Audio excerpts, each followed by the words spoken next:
nous avons besoin d'une notion plus large du concept d'intelligence et de la pensée, surtout au XXIe siècle. J'ai eu cette idée suite au débat entre Antoven et Monsieur Phi.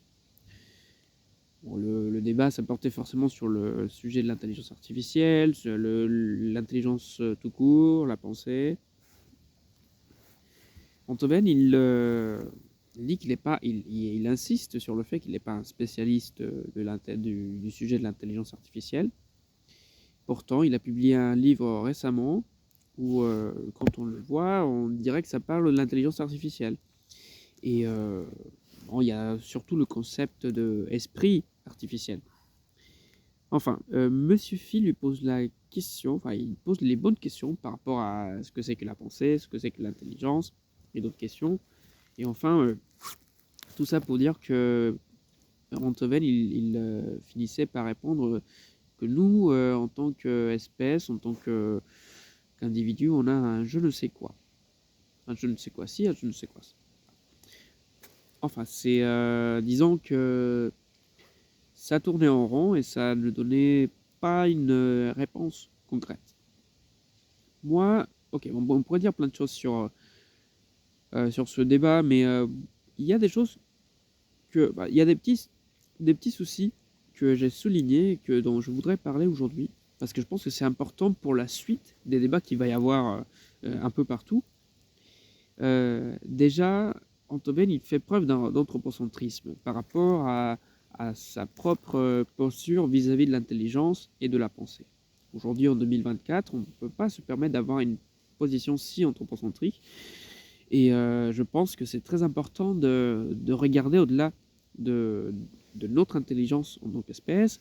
Et il faut aussi voir ce qui se passe au niveau des autres disciplines par rapport à ce sujet. Autre chose que j'ai remarqué, c'était que en ce débat, comme la plupart des débats aujourd'hui, hein, il a lieu sur Internet, une plateforme sur Internet, et ça renforce forcément cette culture du débat Internet où qui défend qui, le fameux owned, pound en anglais. Et bon, ensuite, on voit tout de suite les réactions des gens sur les chats, sur Twitter, sur X. Enfin, vous connaissez la suite. Hein, ouais, moi, je pense que c'est un sujet très sérieux. Il faut être posé pour avoir un débat sur ça. Mais bon, c'est comme ça aujourd'hui. Et ça, je pense que ça va pas changer. Ça va être encore pire dans la suite. Mais bon, tout ça pour dire que aussi, ce genre d'environnement ne permet pas d'aborder parfois des sujets comme, par exemple, le deep learning, où Antoven et d'autres philosophes, ils peuvent mal comprendre la chose parce qu'il ne s'agit pas seulement du fonctionnement d'une machine. Ça va au-delà de ça, c'est que c'est tout simplement les principes de l'apprentissage, mais qui sont mis en place justement dans une machine.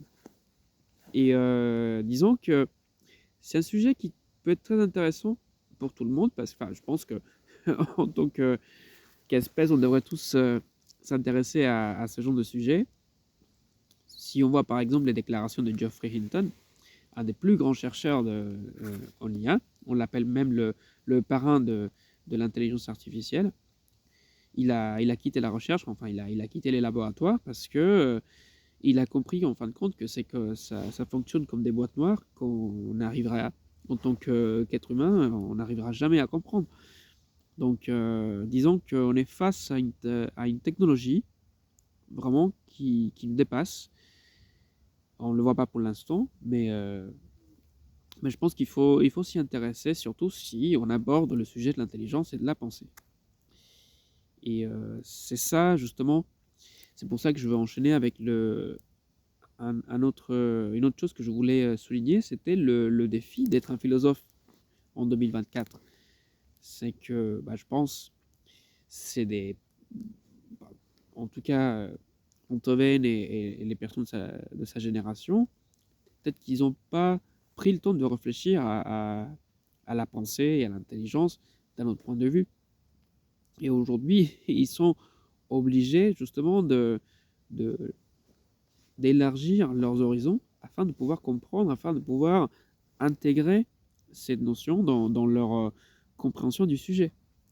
Parce que écrire et réfléchir sur le sujet de l'intelligence et de la pensée sans voir tout ce qui se passe au niveau du deep learning et au niveau même de ce qui se passe au niveau de la recherche en biologie, bah, je pense que c'est une erreur et c'est pour ça que c'est un gros sujet, c'est un gros problème. Disons, c'est un problème parce qu'il faut élargir ce qu'on croyait, disons, la notion de ce qu'on croyait que par rapport à l'intelligence et par rapport à la pensée. C'est pour ça justement que bah, j'avais noté pour la suite des choses que j'avais soulignées, c'était old school isn't always cool. C'est-à-dire que la vieille école, ça marche pas toujours. C'est pas toujours ce qui est bien. Donc, à part la nouvelle remise en question, il faut aborder et inclure d'autres sujets et d'autres perspectives. Ça, c'est super important.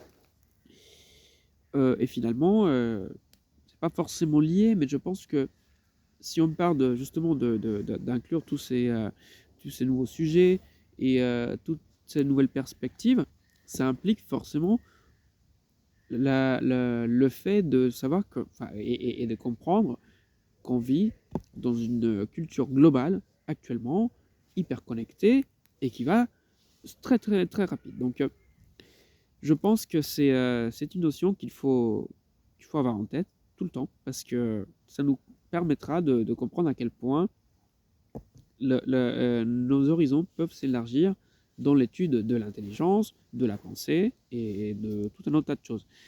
Donc, j'espère que pour la suite des débats en France, en Espagne, en Amérique latine et ailleurs, ça puisse se développer dans ce sens-là, dans l'inclusion de encore plus d'éléments.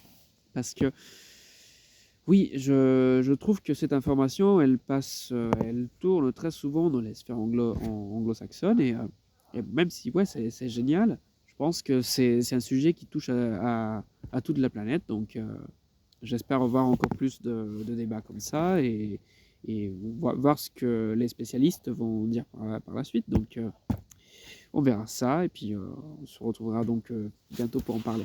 Ciao, ciao.